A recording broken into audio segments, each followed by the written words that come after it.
I'm not scaring you, but unaona venye ukikata kidonda hivi alafu then umwage chumvi and then fire and then spirit and then just pain. I couldn't walk. Imagine, I could not walk. Him is like, okay, let me pick this call. I'm like, unachukua simu gani bro? Unashika simu saa ngapi saizi? Hii sio time ya kushika simu. You need to be busy rubbing that back. Do whatever the heck you want to do. Kujeni mpime, kujeni tu mcheck. It's like that area down there is no longer yours. Msanii like, msinipatie simu hapa, msijaribu kunipatia simu hapa, mnanipatia simu saa ngapi venye nasikia uchungu. Ako like, so nikuletee maji ya kunywa. Ako like, what are you doing? Nani amekwambia uniletee maji?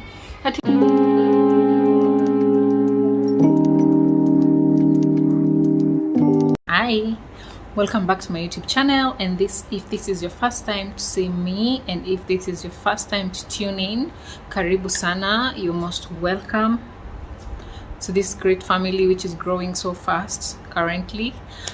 Today I want to share with you an experience. Let me call it an experience, so to say, because I've experienced it twice and each case was very different from the other one. So this is to do with my labor story, my labor and delivery story, and I'm going to touch on the first time and the second time and let you know just how different it can be and how different it is. Sometimes I don't know, most people say it's not painful, other people say it's painful, but for my case it was different. The first time I was not prepared at all, so to say. I mean, no one can prepare you for what you're going to go through when you get into the labor room. So sasa let me just tell you the truth about what happened to me, and a disclaimer that I'm going to issue out there. I want you to know that this is my story and this is my experience. However, I hope you're going to pick something from what I'm going to be sharing in a few. So my first labor and delivery story comes on the 2020 year. That is when COVID was hitting, and that is when COVID actually ilikuwa imeshika vizuri. Like COVID ilikuwa serious that time, and I remember I was getting scared because March came and my baby boy, my first boy son, he was born on May May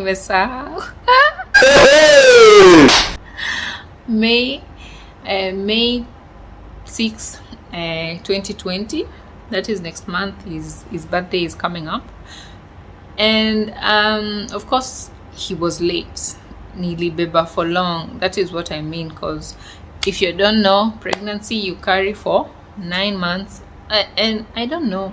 Please comment down below. Please let me know, is it really 9 months or is it 10 months? Because it's 40 weeks full time, right? Or 38 weeks for other people. But if I count 9 months, 9 calendar months, that should take me to 9 months. That is 36 weeks. And yet Mimi, I went all the way to 40 weeks, 6 days actually, because I was due on the 31st but gave birth on 6th of the next month, that is May. So my labor after ilichelewa now, because I was due, nimeshabeba for the 9 months. Now I was due. I was like, okay, let me start inducing labor the way I had watched so many videos online of people eating huge watermelon, raspberry tea, walking. I walked. Let me tell you, I walked, because that time we used to live in South Sea, 5-star, so near the airport. Yeah. So I walked all the way. You'd go all the way to Mombasa Road, then you zunguka, come back. I walked and walked like I used to walk every day, close to 5 kilometers, even more than 5 kilometers. Good thing my hubby, he was there with me to kitembea. At least he gave me the morale to kazanisha. And then also we had this kuwashwa. Hii kuwashwa ya firstborn, niko like mtoto atakuja lini, because you just have the little tiny baby clothes and you just want to see a baby inside there, right? So we went zungukad, tukazunguka, we came back, did our chores. My hubby bought me one huge pineapple. I really hate pineapples. He bought me a pineapple, a very big one, and then you were like you have to finish it. He didn't even help me eat it, like I was eating it alone. So si mimi nikakaa chini na hiyo pineapple, nikakula, nikasukuma yote, nikakula tu vitu. I just did so many things. I walked, hadi nasikia tu huku imechoka. And you know, during your 9th month, or when you are just some weeks too, the weight that you feel on your pelvic area is normally too much, so moving sometimes can be an issue. But I thank God with my first pregnancy I didn't feel much actually. Sikuwa nasikia, I guess because I was walking a lot, so I didn't feel it that much. Juu nilitembea tu vizuri, maybe ile kuchoka tu ya 1 2 3. And getting back to the house, here I am, ni jioni. This is like 2 days before giving birth. Nikasema niko sure inakuja leo, and we were so hopeful and just waiting. We packed our clothes, our bag ilikuwa imejaa nguo zangu, for my hubby, some snacks and what have you, everything that people pack when they are going for delivery. And jioni ikakuja, nothing happened. Well, the next morning now after, because I gave birth on a Wednesday asubuhi, so Monday usiku ikapita, and then now Tuesday asubuhi, that's when sasa niliona kama kidogo, and then I started nilikuwa nimeanza kuiona kitambo if nakumbuka vizuri. So my hubby akaniambia upigie daktari umwambie hiyo ni umeona kitu. So me, I'm waiting for a gush of water. You see these pranks that we normally watch, so many things that we watch about water breaking, so many go like kama jina drip kidogo kidogo, and siski pain. I'm not feeling anything. I'm not feeling pain at all. Zero. So the maji was coming out kidogo tu, nikienda to the washroom, just maji kidogo. So of course you have diaper. Sorry. No. To the no. Yeah, to the no. Kianani nimechange diaper mingi. I'm still saying I have diapers. No, you have your pads on, so the water is dripping kidogo, kagash tu kidogo ya maji. So bado mimi sijaona maji mingi, kwa like sipigi daktari, niko tu sawa. So see, because that's Tuesday morning, nikaona maji. So after ilifika kitu 10, I called Dr. Dhuo. Oh, by the way, shout out to Dr. Dhuo. I normally visit all my pregnancies. I've gone to Dr. Dhuo for the reason of safety. I kind of feel safe when I'm with him, so to say. You know, a delivery, bringing a baby into the world is not something which is easy. So when you have someone you feel safe with, apart from my family and of course God, but my doctor, Dr. Dhuo, he's the best for sure. Plan and visit the La Ferme Healthcare Clinic on Greenhouse Mall, Ngong Road, if you're looking for a reliable gyna. So me, I called Dr. Dhuo, amwambia doc, ni kama naona tumaji tunatoka. Doc is like, have you seen any, how is the water? Is it clear? Is it like greenish? Because if it's greenish or maybe blackish, it may mean that the baby has pooped. So there is meconium, pupu ya mtoto. So kama mtoto amepupu, it's not even safe for the baby and mother, I think, to some extent, because wakiswallow it might bring some complications. Like maji, there's just clear water, actually very clear. Like, how many diapers have you sorry again, how many pads have you changed? and how often do you change them? I'm like, no, I just change one after like 1 hour. Like, no, okay, that's fine, you can go to the hospital, cause saizi nilikuwa nimepitisha, this was like heading to 41 weeks. I know some people go past that, but Mimi, I was tired of waiting, and also I was feeling a bit of some cramping, ile kidogo too, not normal like the ones for periods per se, but just some little tiny cramps kwa umbali that I used to feel. So I'm like, tukuje. Doc was like, okay, you guys just prepare and come. My cue, the previous night we did not sleep. Me and my hubby stayed up the entire night watching and playing Ludo, because Ludo that time ilikuwa imeshika vibaya sana. So it was, you do Ludo, if you lose you go do some activity, household chores, something.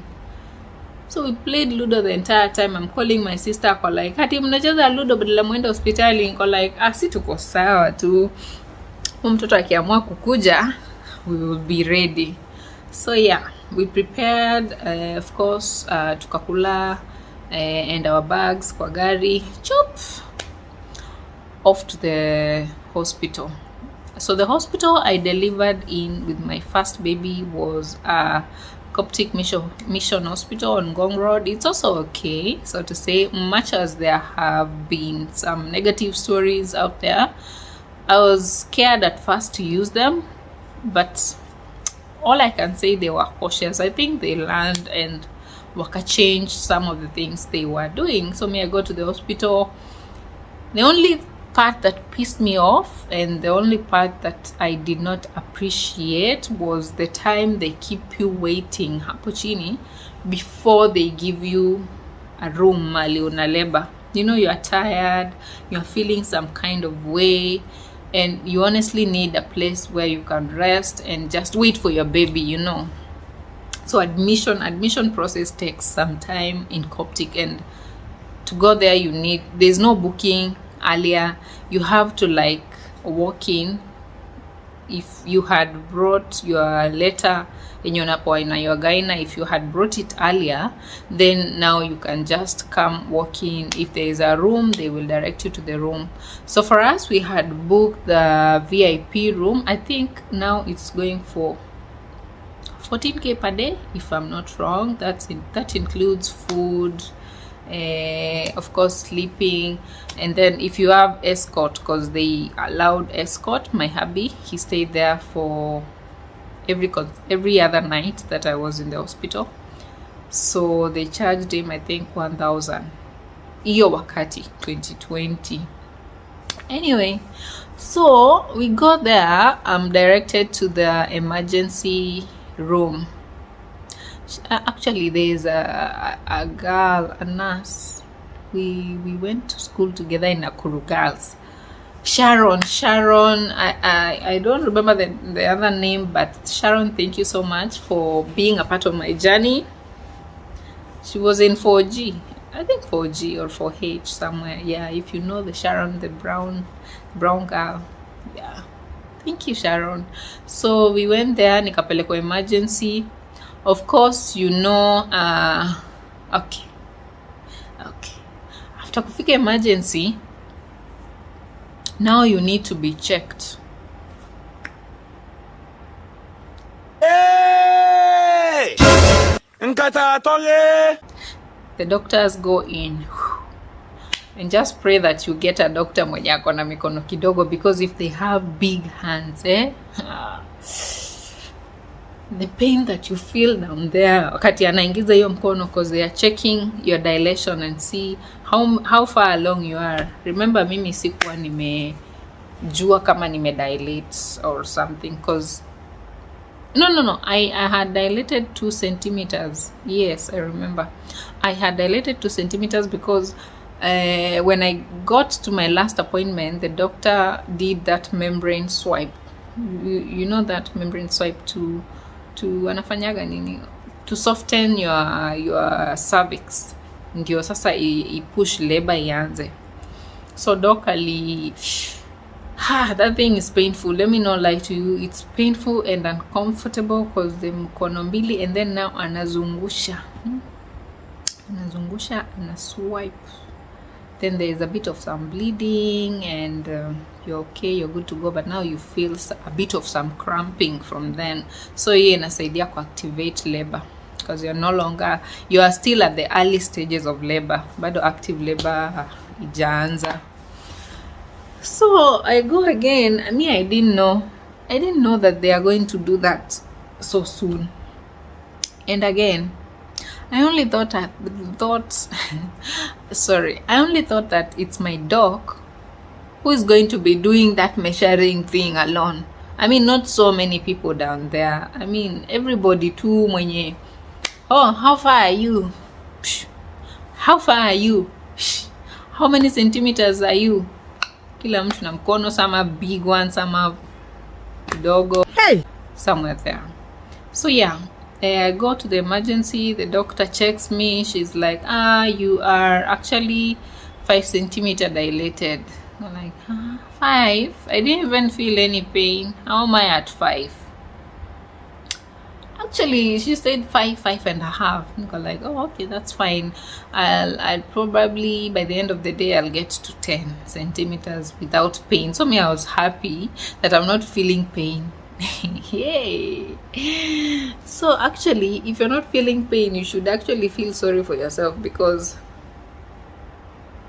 you need a pain. You need a pain to help you when pushing. But I understand there is the epidural option, which I didn't use. I didn't use epidural. So now I'm waiting there, nikakula lunch. Nikaka hapo nje, kuna just outside the emergency room there is a place, like a restaurant where you can eat.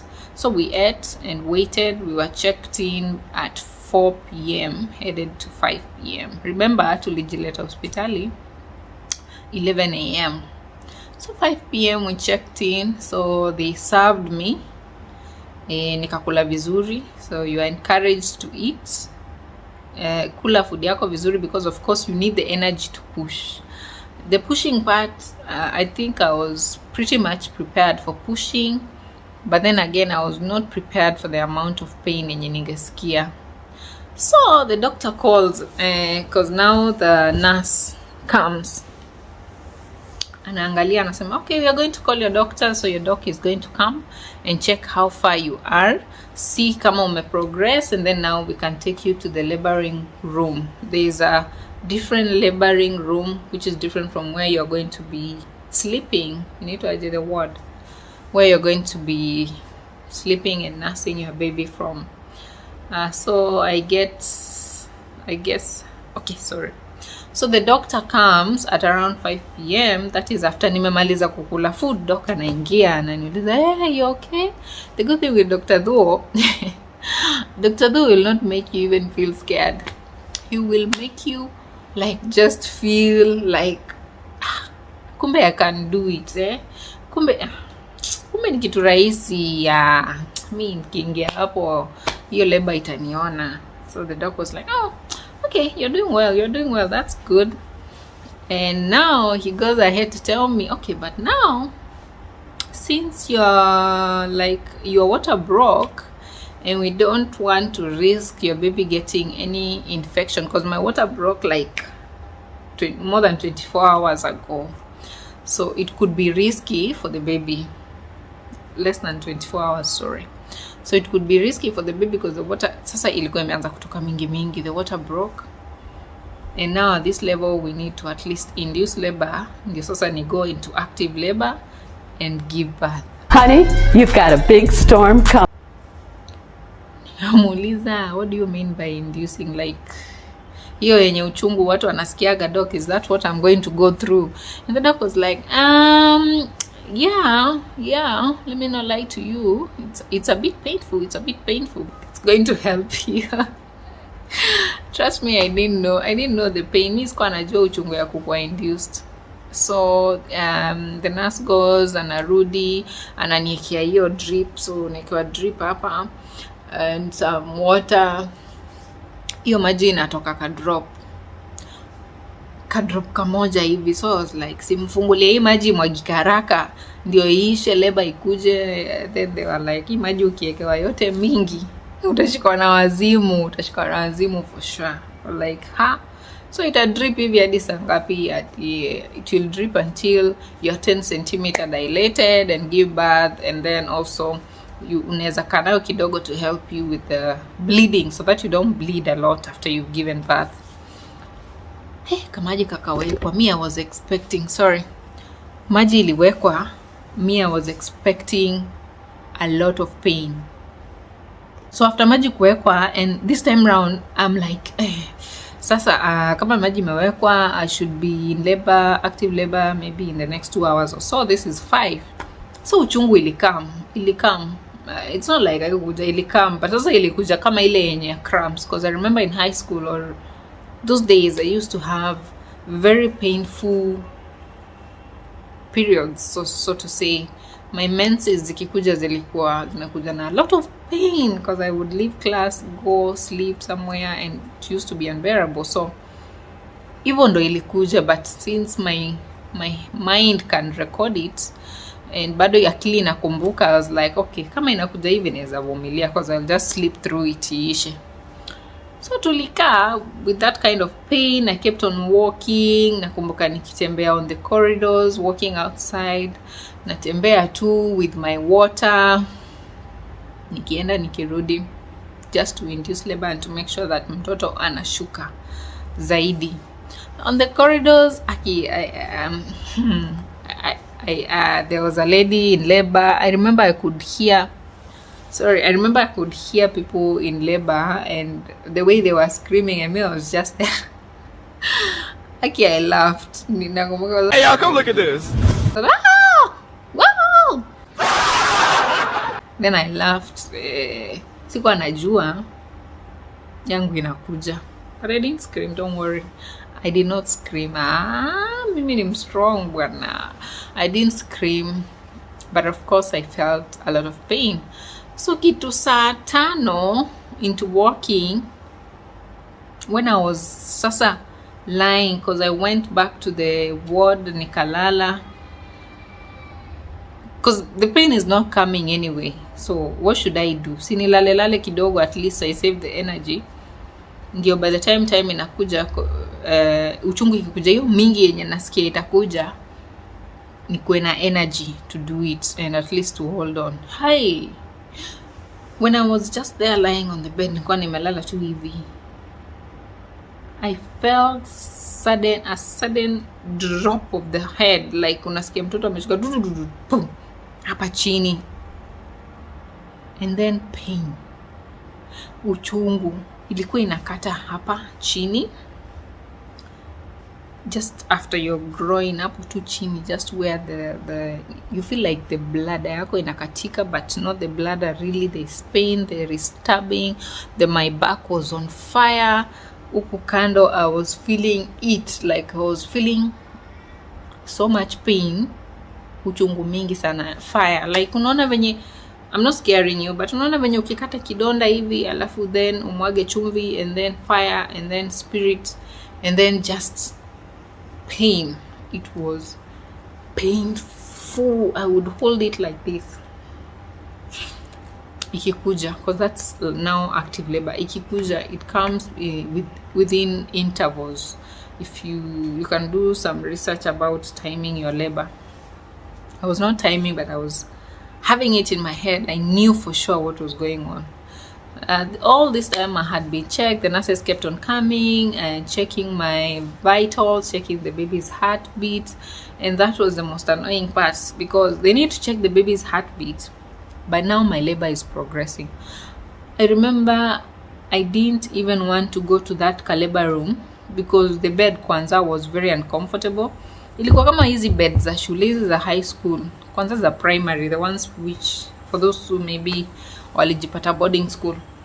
The mattress was konde, so let me tell you, it was so uncomfortable to just sit on it. So I just wanted to labor in the room. But let me tell you, when active labor came,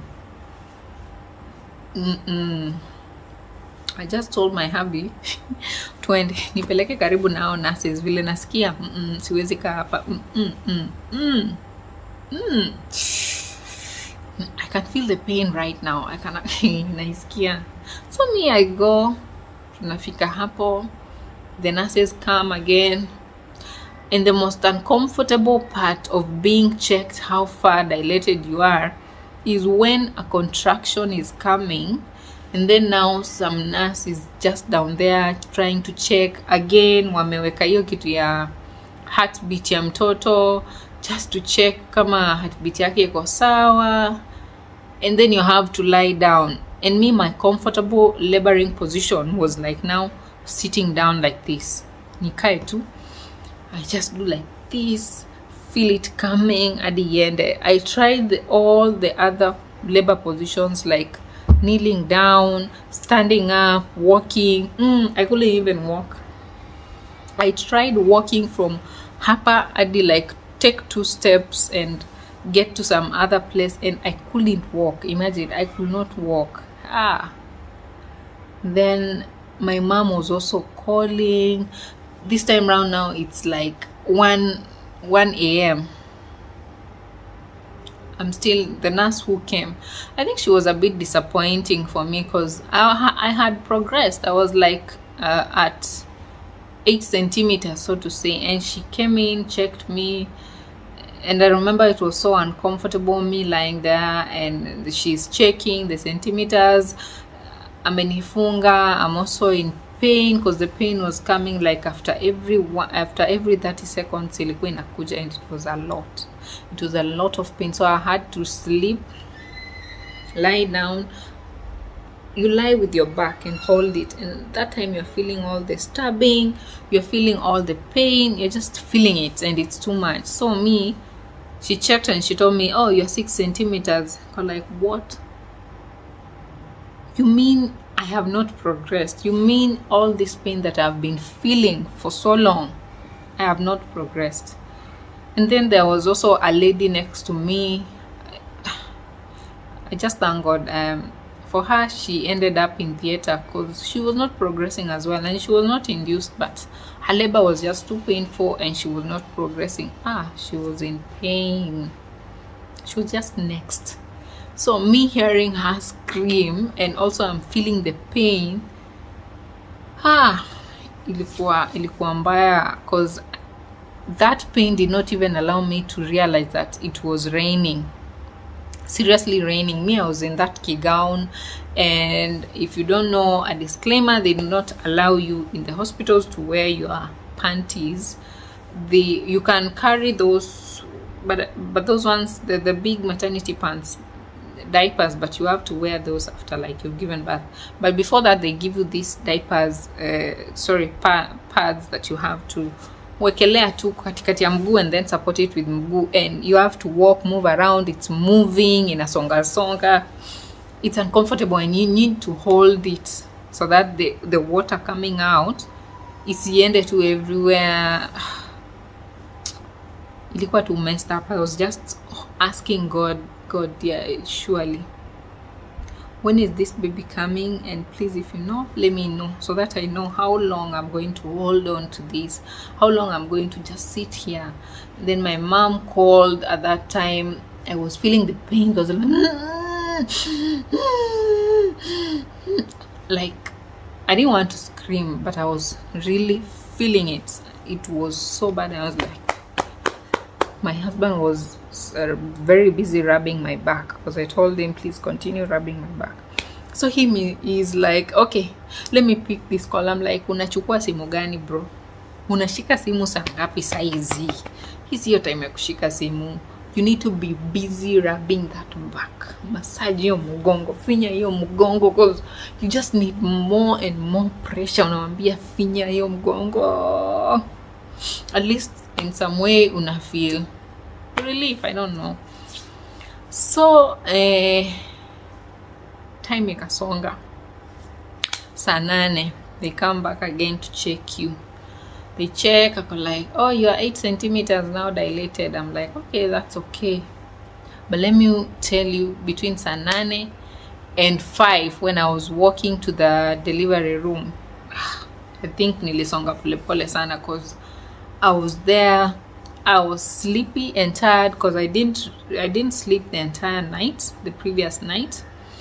And also tonight I didn't sleep because I've been in labor. I was just there sitting and dozing off in those 30 seconds. Yani you're in pain, but somehow you manage to doze for like 30 minutes. I would just doze for like 30 minutes hivi. And then the pain inakuja, not 30 minutes, 30 seconds. And then after that, the pain just comes, ninakuja mingi with a lot of intensity, and you're just there feeling it, and you feel like, wow, you feel like pooping, you feel like everything, you feel like it's bad. And then they also come back. Gosh, the number of times I was checked how far I am dilated, zilikuwa so annoying. At some point you're like, oh God, just come, do whatever the heck you want to do. Do whatever the heck you want to do. Kujeni mpime, kujeni tu mcheck. It's like that area down there is no longer yours.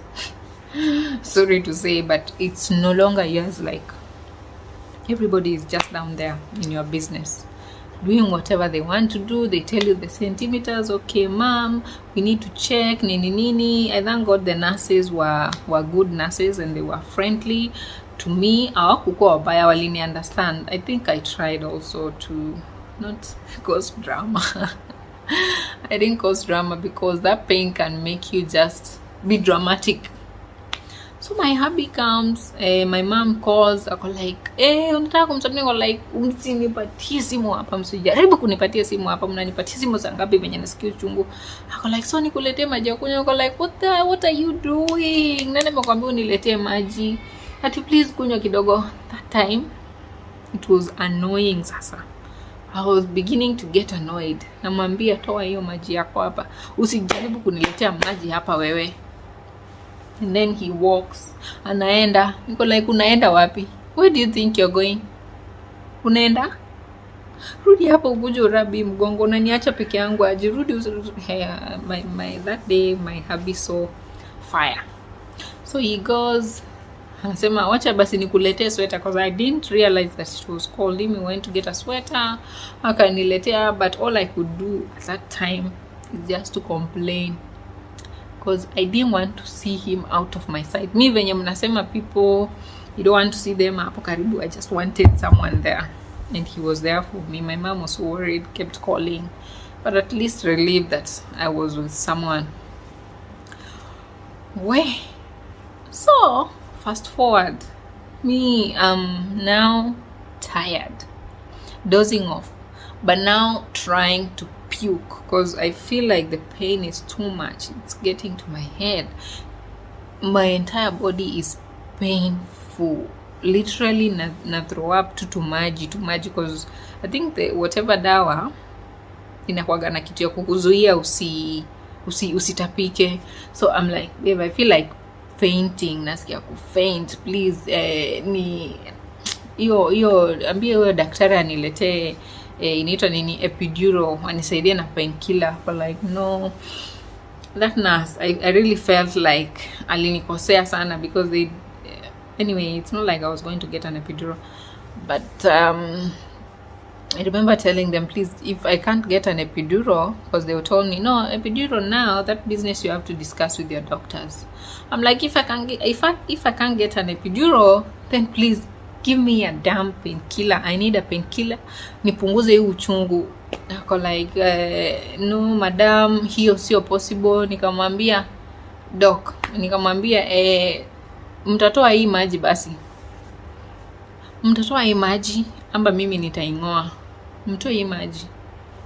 My hubby tried to convince me, and he's like, please vumilia, it's going to be fine, you're almost there. Alini encourage, but I was not really feeling it that time. But somehow too, something was telling me, just listen to him, endelea, continue, because it reached a point. By the time it was getting to 4 p.m, I actually asked them to take me for surgery. I'm like, sasa munipeleke theater. mimi siwezi. At some point I felt like crying because the pain was too much. It was too much. My entire body now was shaking. Nilikuwa natetemeka because my body has been in pain all this entire time. I mean, kuna ile pain ya kidogo ya asubuhi nimekuwa nikisikia since morning, and now there's this excruciating pain that I'm feeling deep down in my bones. I even feel cold, I'm feeling hot at the same time, I'm feeling all kinds of feels. At that time I'm like, simu nipeleke tu theater, please pigeni doc mwambie mimi niko ready, muende mnifanyie tu CS. I can't do it anymore. Ananiambia, oh, my hubby is like, no, please just you can do it, you're almost there. So fast forward, I didn't know time was actually moving fast, because between 4 to 5 when I was walking to the theater, or 5:15, I don't know what time it is, but I remember when Doc walked in, Doc alipigiwa simu because sasa nilikuwa nimeanza kukua unbearable. Doc akapigiwa simu. I saw Doc and I felt some kind of relief. I felt like it's coming to an end. I mean, do you know what I mean? Like hii yote iko na mwisho. It's almost ending. I'm almost doing it. I'm almost there. So Doc comes in, akani check. He's like, oh, you are 9.5 centimeters. Let me tell you, I was relieved and happy. And then he goes, let's walk to the delivery room. Sasa before I get there, nitakuwa 10 centimeters dilated. So mimi nashuka, we walk. I didn't even feel the pain hiyo mingi when walking to the delivery, because my mind now was tuned to pushing. Like, we need to push this baby out. And pushing, I had really learned a bit about pushing and how to position yourself, how to push, how to store energy, how to make sure I'm not getting tired when pushing during the wrong times and when the pain is not there. So yeah, we get to the delivery room. I was the only one there giving birth at that time, 5 in the morning, and the room was cold. The delivery room ilikuwa so big, but nilikuwa peke yangu. Nikapandishwa kwa bed, but I was still begging Doc, like, Doc, please ngoa hii maji kwa kanda yangu. Doc, please ngoa. Doc, tafadhali, I'm begging you. Doc, please toa tu. Doc, haki maji imeshafanya kazi yake. Please Doc, toa tu hiyo maji, please Doc, toa hiyo maji ama nita ingoa tu sahi. Then Doc is like, no, don't worry, you're fine, I'll remove it right now. We just want you to push, and then after that now everything will be okay. So akaniambia, ukisikia pupu mwanadada sukuma. Pupu ilikuja. Pupu came, and let me tell you, Ryan ni kama alikuwa na kichwa kidogo zaidi, because I only pushed for 5 minutes. 5 mara 1 2 3 ya tatu he was out. But of course I got an episiotomy, nilikatwa. But now I remember the nurses holding me, wakani just elevate kidogo hivi, your legs are wide apart, unakaa hivi kabisa, and then now if you bend like this, it will help you to bring the energy, to push the energy from the inside. Don't push from the outside, from the inside. So I pushed the first time because I knew the only relief that I'm going to get from this pain is by this baby popping out. If the baby pops out, then I'll be fine. So see me, I gave it my all. I pushed the first time. The second push, the pain came, I pushed. Then ya mwisho I pushed, and unasikia tu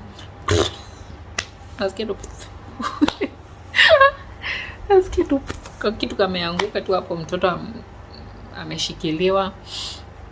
Doka akamuinua na kuwekelea hapa. Of course you get to bond with the baby for the first time. You just feel, I don't know how people feel, but for me, the first time I was just there confused, like, oh, OMG, mnamaanisha huyu ni mtoto ametoka wapi? Oh, so there was actually a human being inside there, and he was there crying. Akatendiwa, dressed, and the dog gave my hubby hizo makasi akate. And then now the work does not end there. You have to stay there for some cleaning. You also need to deliver the placenta. Remember the placenta? Oh, you don't do much, but the contractions are still there, so it will help you to deliver the placenta, but it's painless. Then inavurutwa tu, it's a very big thing. So placenta ikavurutwa, and toka kampea my hubby, kakata the cord, and then now I was stitched. Hiyo mali nilikatwa because I told you I had an episiotomy, ndio mtoto atoke, nikastitchiwa. And then now after that, clean up and taken back to my room during COVID. Yeah, that's about it. So the next part is just going there to be taught how to breastfeed and everything, and just some intro on what to do with the baby. And I was actually pretty amazed by the treatment I got from there. The food was nice. I only stayed in the hospital for 2 nights and left because mimi COVID nilikuwa naogopa, and then you're breastfeeding and then the baby is there. I just did not want to meet I didn't want to meet anyone, so we opted to kutoka hospitali after 2 days and go home. And it was during lockdown. Well, we only had my sister to help me out and a friend, but I really wanted to get out of the hospital because sikuwa nataka tu COVID when I'm breastfeeding and have a newborn. But my experience was okay. I mean, it was painful. If you are in the same journey, I'm wishing you all the best and congratulations as you wait for your bundle of joy. Just have courage, pray hard, and you'll be okay. Get yourself a good gyna and a good dog if you can afford. Dr. Duo is actually very, very affordable if you are able to. And now next I will share with you my story of my second born, because that one, they say you get used to it, but you don't get used to it. I was just there telling my babe, nasikia kupupu, pupu ni mingi, nasikia pupu mingi, please ita daktari, pupu ni mingi. And alikuwa ananichongwa with that story. But anyway, see you in the next one. Thank you so much for watching, and bye. Please remember to subscribe and like to promote my video. Bye.